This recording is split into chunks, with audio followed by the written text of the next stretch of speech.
the defense dominated, the running game came to life, and the Houston Texans won their first playoff road win ever by a score of 30-6 over the Steelers last night in Pittsburgh. That is where the Houston Chronicle's Jonathan Alexander is this morning. He joins us now. Jonathan, good morning. Welcome. Good morning. Thanks for having me. I've run out of superlatives to describe the Texans' defense, so let's just focus on the numbers last night. 2 defensive touchdowns, 4 sacks. They limited the Steelers to 3.1 yards per play, kept them out of the end zone the entire game, and didn't give up a single point in the final 43 minutes. How do they keep doing this? Yeah, D'Amico Ryan's called this the best performance he's probably ever seen.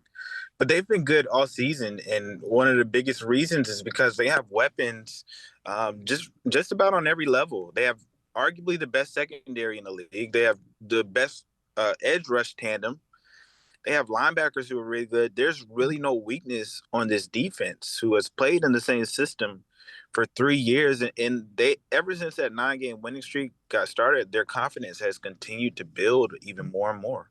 Their open field tackling last night was especially impressive. I can't count how many times I thought, okay, well, this runner, this receiver is going to break away from that. Nope, they got him. Yeah, absolutely. And that was the key to the game, because the Steelers like to get the ball out of their hands quickly. And because they don't like Aaron Rodgers to get hit. And that was the game plan. They knew it specifically against the Texans.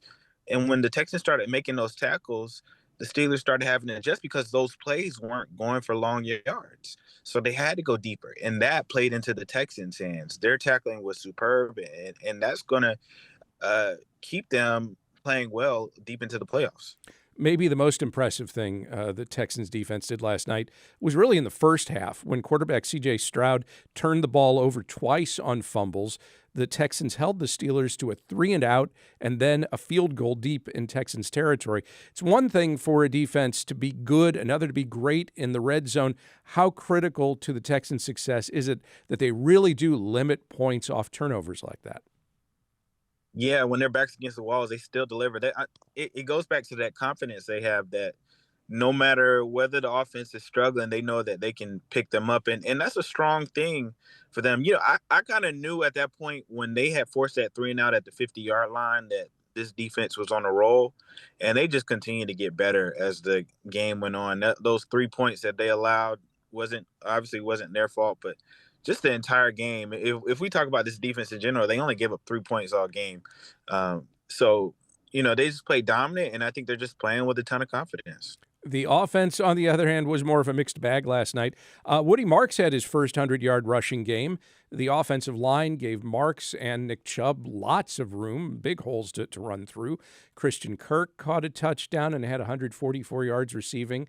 Crucially, the Texans went, I noticed, 7 for 9 on third down in the first half. So, again, when it counted, they were converting first downs. But and I'm burying the lead here, C.J. Stroud fumbled the ball 5 times, losing possession twice. He threw a pick as well. Even his completed passes weren't as sharp as they've been at times. Was this just an isolated, awful game to forget, or was this more of the inconsistency that we've seen creeping into his game really over the course of this season? I think this is a game that, quarterbacks typically have. There are going to be games where you struggle. I think if we see this in game 2, that's when you start to worry a little bit. C.J. Stroud has come back from games like this before. He's had an improved season this year. His second season was not good at all, but he's made a lot of strides this year. And there have been some up and downs as he deals with the new offense, with younger receivers. It's not something I'd be overly concerned with. I think what the Texans know is as long as they take care of the football, then their defense will handle the rest. And once they get that going, then they can build off of that confidence. They've had good games this year.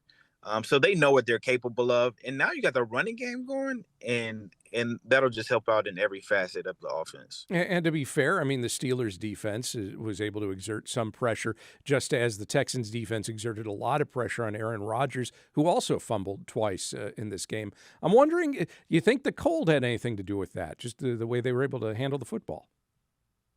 No, I don't think the cold had anything. I think they're used to it. A lot of the guys who play on the team who actually played in college up north or are from up north. And to be honest with you, even though you get used to the elements in Houston and playing in a dome, I think really playing in Kansas City, where it was much colder earlier this season, really helped them get used to the elements and probably uh, gave them some confidence. Got rid of that psychological hold that the cold usually has on some teams. Was this Aaron Rodgers' last NFL game?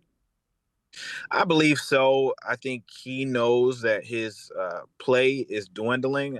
I doubt he wants to continue to look the way he looks out there. Now, obviously, he had a better season than he had the year before, but he's been hitting at it all season that this could be his last game, and I think it will. If he returns to the Steelers, I don't think they'll be much better next year.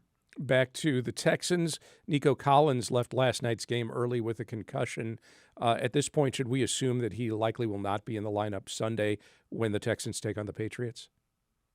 Yeah, just based on concussion history, and it takes sometimes symptoms can linger a little longer when you have your second concussion in 3 months, and that's the case for Nico Collins. And then the other thing going against this team is the fact that they'll be playing on short rest. They'll have one less game to prepare. It might be a little bit easier if they were playing 7 days later, but this is a 6 day rest or 5 day rest, so he won't have much time to go through concussion protocol, and then the reoccurring having it again is also a concern. Any other injuries last night that could impact the lineup in the next round? Nothing significant that kept guys from finishing the game. Jalen Reed at safety obviously had a knee injury that he had to come out from, and this was his first game back. But he seemed fine in the locker room. Of course, guys are going to have bumps and bruises, but I don't anticipate a ton of guys, if any, other than Nico Collins, being out for Sunday's game. Woody Marks, I thought, took a couple of real heavy hits, but he is one of those players. It's sort of surprising sometimes after he gets leveled. You think, well, that's got to be it, and then he bounces right back up. Yeah, I mean he seems to go down just at least one play almost every game, but he's tough. He gets right back in there. He said countless times, they're not going to keep me out of the game, and he's shown that. And he was important, and they're going to need him down the stretch. But I'm sure his body's going to be sore. So the Texans and Patriots, the divisional playoff game, will be Sunday at 2 p.m. Initially, how do you think these two teams match up?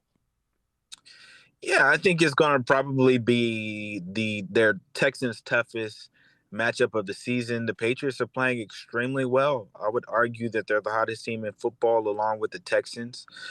They have a complete offense. Their defense is really good. And it's going to be a crazy road environment, just like it was in Pittsburgh. So the Texans are going to have to bring their A game to beat them. Can they beat them? I believe so. Will they beat them? We'll see. We'll see how it goes. Really strong defense, a young star quarterback, coach who used to play the same position. I mean, it sounds like when we talk about the Patriots, we're also talking about the Texans. They're very similar kinds of teams. Oh, yeah, 100. Yeah, 100%. Teams built on defense with franchise caliber quarterbacks, but the foundation is the defense. They have coaches who really command their locker rooms, who bring leadership, who are smart minds. D'Amico Ryans is one of the smartest defensive minds in the NFL. Mike Vrabel has a history of winning games, and he's a defensive mind as well. This is going to be a smash mouth football game, and something that a lot of people look forward to. Jonathan Alexander covers the Texans and the NFL for the Houston Chronicle. Jonathan, thank you very much. Thanks for having me.